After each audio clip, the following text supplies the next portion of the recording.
Наурыз табиғат мейрамы, табиғатқа байланысты мықты ел шаруасының мейрамы. Наурыз дін мейрамы емес, тұрмыс мейрамы, шаруа мейрамы. Наурыз қазақтың ұлт мейрамы болып кеткен. Бұл менікі емес, Алаштың Ардаулы Сұлтанбек Қожановтың сөзі. 1925 жылы 22 наурыз күні еңбекшіл қазақ газетіне мақала жазған қайраткер наурыздың қазаққа етене жақындығына ерекше тоқталады. Сөз соңында жыл басы деп тану туралы ұсыныс тастайды. Ал Мәшһүр Жүсіп өз жазбаларында наурыз мейрамы Нұх пайғамбар заманынан бері тойланып келе жатқанын айтады. Ғұлама қазақтың наурызды ұлыстың ұлы күні деп атайтынын да түсіндіре кеткен. Наурыз деген кісі аты, келін кепшік атасының атын атай алмағандықтан ұлы күн ұлыстың ұлы күні деп атап кеткен. Бүгінде наурыз мерекесі халықаралық деңгейге шықты. ЮНЕСКО көлемінде тойланатын мерекелер тізіміне енді. Биыл 3-ші мәрте Вашингтонда қазақ елшілігінің бастамасы бойынша наурыз той өтпек. Оған ақштың беделді тұлғалары қатысып, наурыз көжеден дәм татады, ұлттық мәдениетімізбен танысады.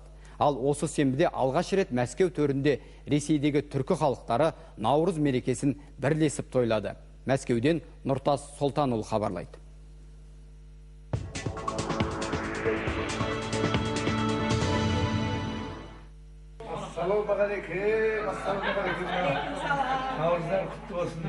Оразгүл Ескендірқызы мәскеулік қазақ. Отанасы бүгін таңертеңнен бері ас үйден шықпай наурызға қамданып жүр.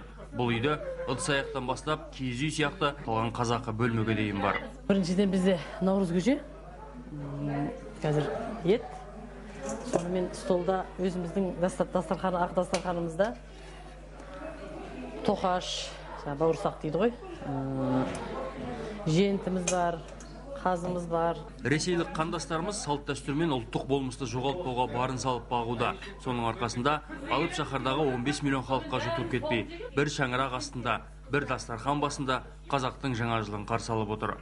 Мен үшін осы мейрамда біз өзіміздің осы ұлттық дәстүрлік басқа да мынау тағам жасау жағын бәрін мына өсіріп атқан ұл перзенттеріміз, қыздарымызға көрсетіп, олар ертеңгі күнде осы көргенді істейді деп ойлаймыз. Биылғы мереке отбасылық отырыстардан бөлек Мәскеу бойынша қалалық деңгейде де ұйымдастырылды. Мәскеу үкіметі мен наурызды тойлайтын барлық мемлекеттің елшіліктері Лужники спорт кешеніндегі Ресейдің орталық концерт залында тұңғыш рет ауқымды шара өткізді. Халықаралық мерекеде әрбір ұлыстың өкілі өз қолөнер бұйымдарымен ұлттық тағамдарын ұсынды. Жұрттың ықыласы әсіресе қазақтың асына ауды. Елдің көбісі сұрайтыны қуырдақ және бешбармақ дейді. Мен әлі бешбармақ тағамын көрмеген едім, дәмін көрмеген едім, татпаған едім деп, бешбармақты көп сұрап жатыр, және де қуырдақты көп сұрап жатыр.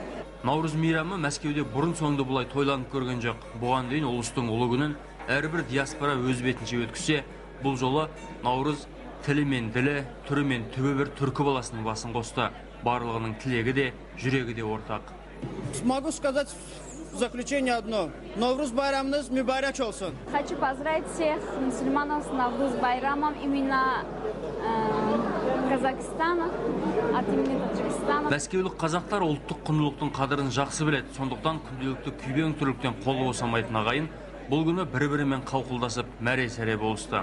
Әлгі өзіңнің ұлтыңның кім екенін әсіресе бұла қашықта жүргенде түсініп білесің.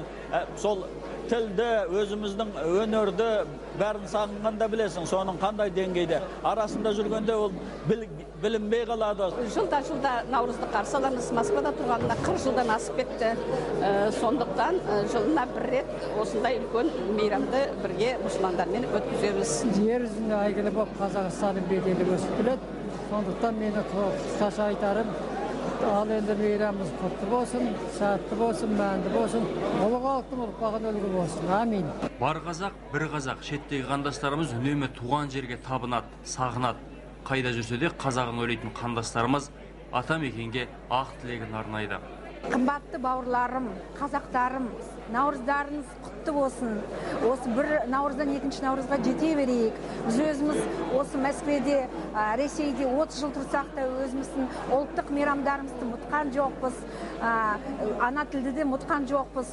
Кездесе береміз, қуанамыз осындай кездескен кезде. Қазақстанымызды жастар көркейте беріңдер, өз тілдеріңді ұмытпаңдар, ана тілдеріңді. халықтың қалауы сол жүре беріңдер. Мәскеудегі Наурыз мейрамының соңы мерекелік гала-концертке ұласты. Сахнада Әзербайжан, түркімен, тәжік, татар, башқұрт, қырғыз және өзбектің әні шырқалды. Ал қазақтың үні мерейлі мерекені қорытындылап, еліміздің халық әртісі Роза Рымбаеваны барша қауым қошеметпен қарсы алды.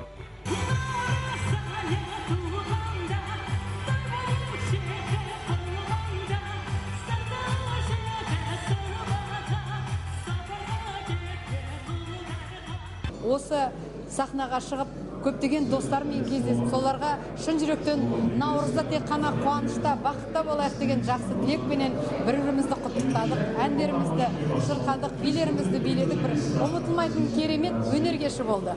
Бұл күндері әз Наурызды бүкіл әлем мойындады. 2010 жылы Біріккен ұлттар ұйымы арнайы қарар қабылдап, оны халықаралық мереке деп жариялаған. Сондықтан Наурыздың беделі мен берері жылдан жылға арта береді. Нұртас Сұлтанұлы, Апта-KZ, Мәскеуден.